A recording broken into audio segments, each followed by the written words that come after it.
I really do. At this point, I'm just kind of curious. Why are we still watching DJ Vlad? Why are people, black people in particular, still going to his platform? Now, I know DJ Vlad supposedly started doing street interviews a long time ago. I think he said in California, if I remember correctly. And that's how he got involved into the black community there by doing interviews pretty much off the streets of people. But that was so many years ago, and it's now 2024.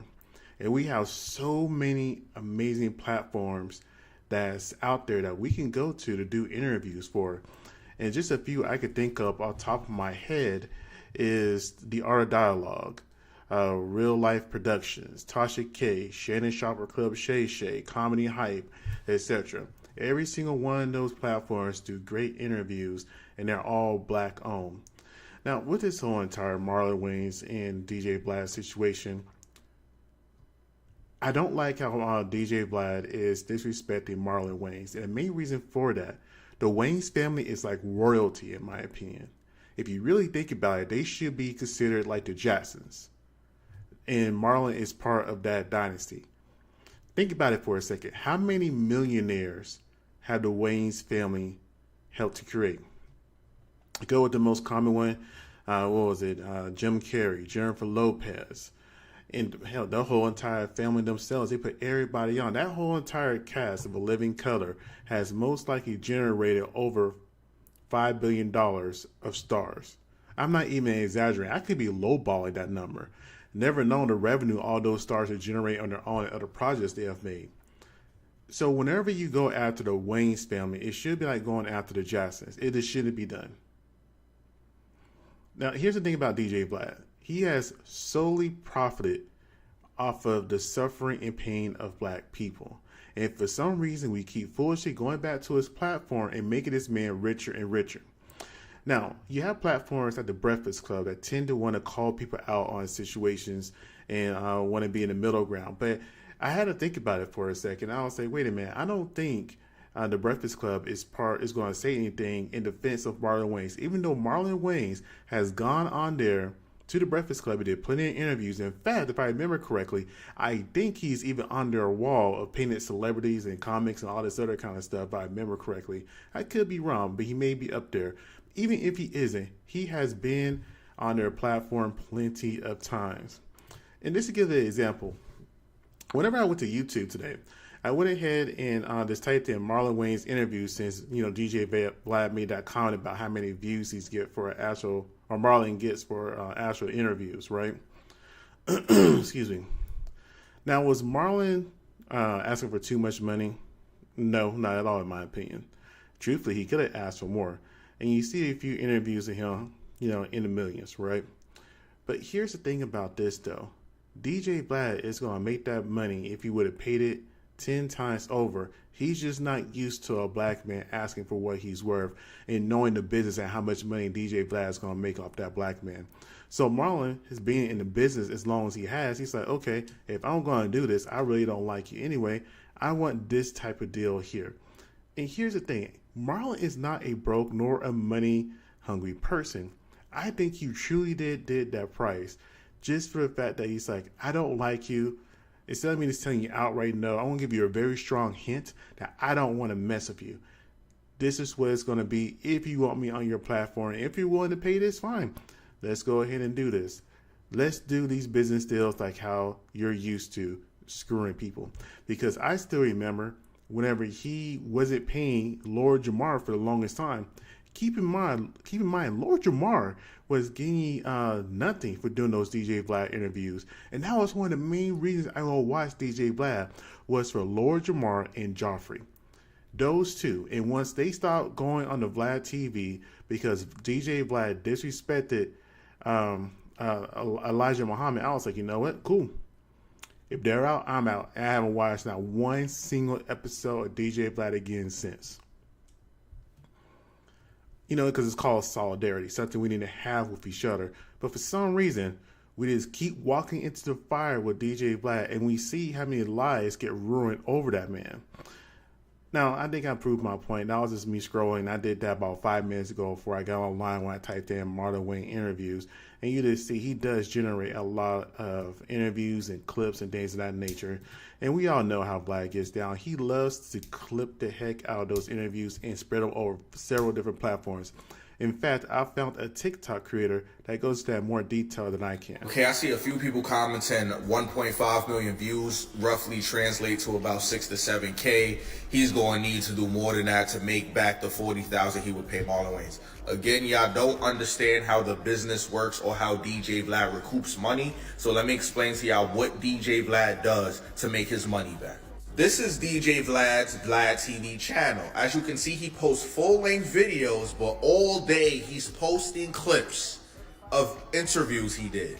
He posts the full-length version and breaks it down, 8 to 10 clips per interview. So he makes money one way with a full-length interview, and then he starts doubling up by posting little clips of the interview throughout the day. Let's keep going.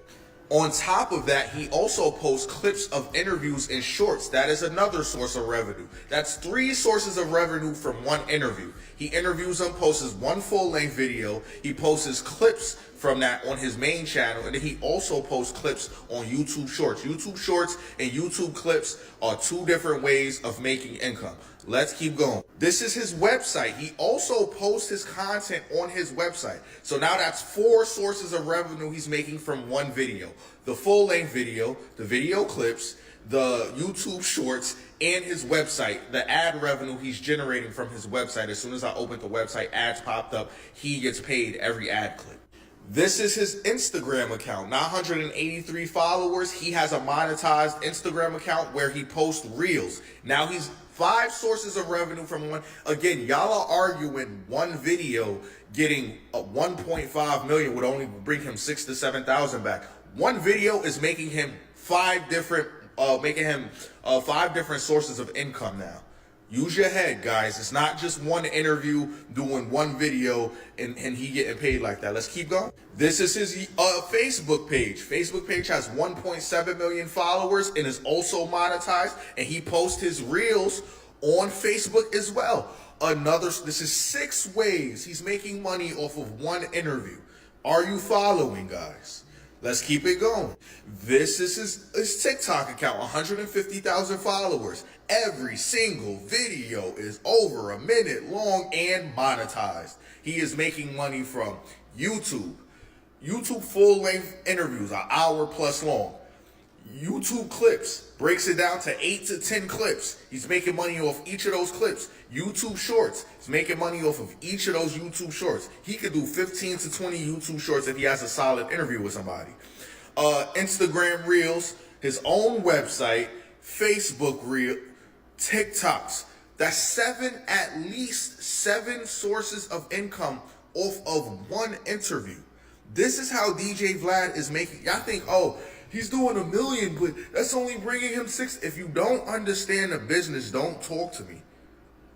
Niggas been trying to teach y'all the game and tell y'all what niggas is doing. He's making bread off of these niggas, exposing themselves and getting themselves locked up. He's eating off the... DJ Vlad makes mad bread off of this shit. And y'all too stupid to think Marlon Wayans asking for 40K is too much. If he does an interview with Marlon Wayans and the video does 1 million plus on the full length interview, that plus all these clips where they posted all around the interview, he's doubling up at least. He's recouping the fuck out of that bread, bro. Especially if he gets a viral moment out of it. Why do you think he interviewed Lil Boozy so much? He's eating. Don't try to talk to me like you know the game more than I. You on the sidelines, gang. Come on. Shout out to that brother right there. So that's what I'm talking about. DJ Vlad is gonna make that money tenfold. And let's say something like this. Whenever something happens to a celebrity, let's say they get arrested, they get into some type of legal situation, like a custody battle, or worst case scenario, they may pass away. What does DJ Vlad normally does, at least what he used to do from what I remember? He would take that clip or that video or whatever and re-upload it to get that extra revenue. And he said it's a historical document in time that he's keeping for the public to know in the future. No, he's just making sure he gets the extra money out the situation. He's done it before. So, with this being said, the only way that you can stop a person like DJ Vlad is to unsubscribe from them. The Breakfast Club won't call him out. You want to know why? Even though Charlemagne and Vlad had a falling out, they didn't talk for the longest time. When they did start talking again, is whenever Vlad had his podcast on iHeartRadio.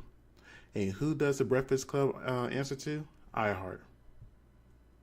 iHeart owns Power 105 or Power whatever it's called that they're on. So, of course, even though Charlemagne, I really don't think Charlemagne still doesn't mess with Vlad, if I'm being really honest with you. But even though that's how he got his start. Because I still remember whenever I saw Charlemagne on, it was some show on Comedy Central. I think it was like Celebrity Junk or something like that. That's why I first saw Charlemagne, and then I started looking into him more, and that's why I found him on DJ Vlad interviews. He did a lot of DJ Vlad interviews, but those two had a falling out at some point in time. And when they had a falling out, they really did talk about it, but then they quote-unquote made up around the time when DJ Vlad made his iHeartRadio deal with his little podcast I never heard about one thing from.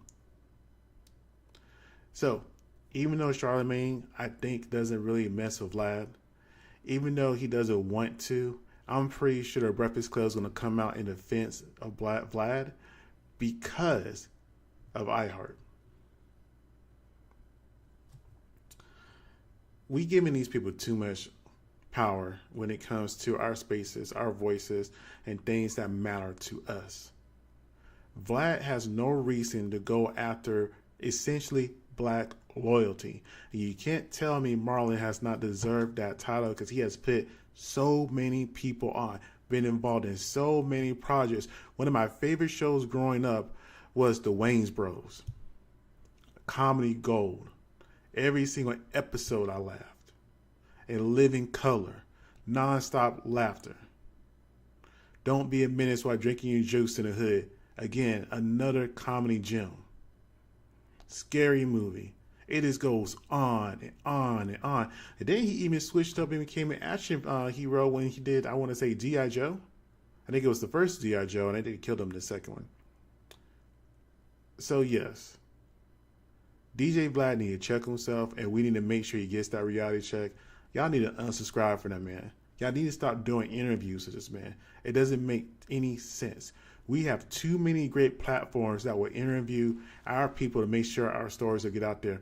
Heck, Tasha K is an amazing interviewer, and she shows so much respect and hospitality to every single person it is. It doesn't matter if it's somebody small or large, she always shows some respect and kindness. Don't let that Cardi B situation trip you up. And let's be real here. I don't know why Cardi B has as many followers and supporters that she does that are black, especially for the BS that she has said herself. Anyways, that's all I had to say about this.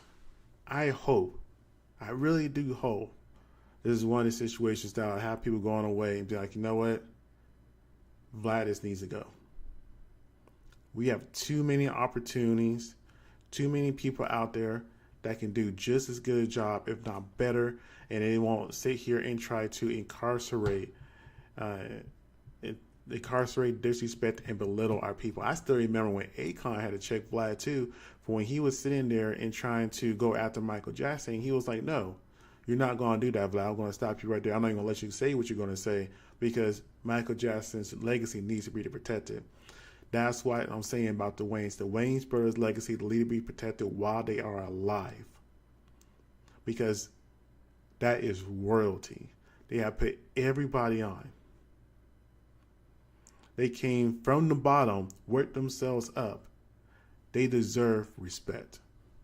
I'm tired of the little Vlad over there not respecting the people that made him a rich man. But that's all I got to say about this topic. I want to go ahead and get out of here. Thank you. If you made it this far, make sure you comment and subscribe. I really appreciate the view and the one viewer I got in my life. I hope you guys have a great day. Thank you.